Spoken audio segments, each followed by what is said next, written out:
So I ran into something kind of new for me today, which is unusual in the teachings of Sri Ramakrishna.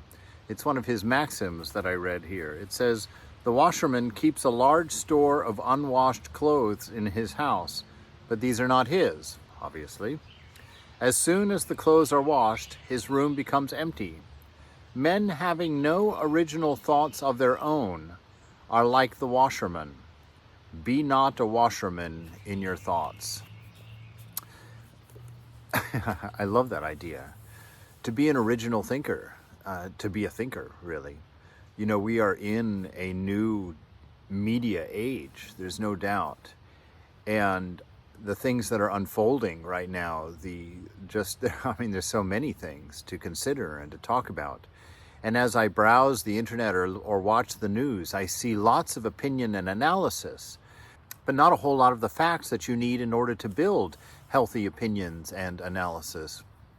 Now more than ever, it's important for us to know where our thoughts come from, to know where our ideas come from, to make sure that we're getting valid information and that we're making mature and reasonable analysis of it for ourselves. You know, this idea of racism, it's a tricky one these days. We touched on it last week in one of the vlogs. But the way that it's hidden in ourselves, hidden in the culture, it makes it very difficult to identify. Nobody wants to be identified as a racist. Nobody sees themselves as a racist, usually. It seems anyway, from the folks that are getting caught being racist. And I've begun looking at myself quite closely. And I was thinking, how would I identify myself as a racist? How would I know if I was a racist, especially if it's systematic?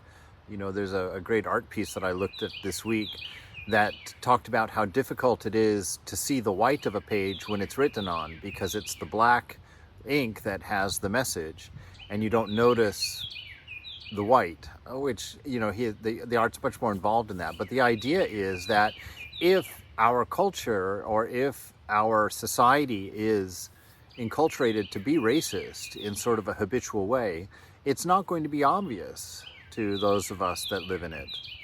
So I was asking myself some questions. I'm going to share them with you. Who are the people that you invite into your home? Do they all look like you? Who are the people that you count among your friends? How close to just like you are they all? Do you know, and not just know, but are you friends with people of different cultures, people of different sexualities, people of different ideologies? It's necessary these days that we begin reaching across the aisle a little bit to befriend people who are different from ourselves, that we can build a respect for their ideas and for their lives and for their pains and for their sufferings. And if we really only choose to befriend people that are from our own country or our own culture or our own ethnicity, we're not going to be able to do that effectively. And ultimately, we're going to be guilty of what seems to be a harmless racism, which is only harmless to the racist, but to those who suffer at our hands, you know, those who suffer at the choices that we make because we don't know them and because we don't empathize with them and because we haven't heard their argument or their approach to life from their own mouth. You know, Holy Mother was such a fantastic example of this in the way that she treated Sister Nivedita. You know, when she went to India to do her work, how she ate with her and invited her into her own home and actively stood up for her, you know, and the times when she asked a small brahmachari to go get some cloth for her, and he went and got khadi cloth and brought it. Khadi is that rough village cloth. And she said, "Why did you get what was then the cheap cloth like this? Why didn't you get the nice cloth?" And he said, "Oh, that's made in Britain. I don't want to support that." And she said, "Are they not also my children?" You know? So she had this very broad mind, and she was raised as a village woman, you know, no university education, no cosmopolitan exposure at all. And yet, because of her holiness, she had a breadth of mind and an ability to see that everybody was worthy of her love and worthy of her respect. And I dream of being that way myself, and I dream of the people I work with being that way, and the institution that I've chosen to give a portion of my life to be that way.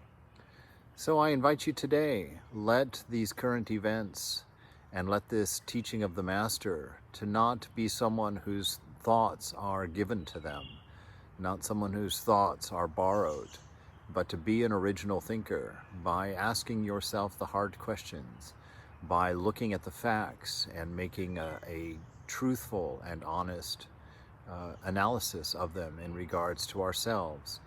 Because for this to end well, we all have to take our part. We all have to be the change that we want to see in the world, to borrow a great saying from a great man.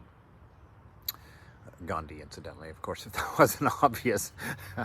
I was thinking I wasn't going to say it because it was so obvious, and then I didn't want to be accused of plagiarizing someone else's great thought and not crediting them with it. But anyway, my sisters, my brothers, my friends, let's do this together.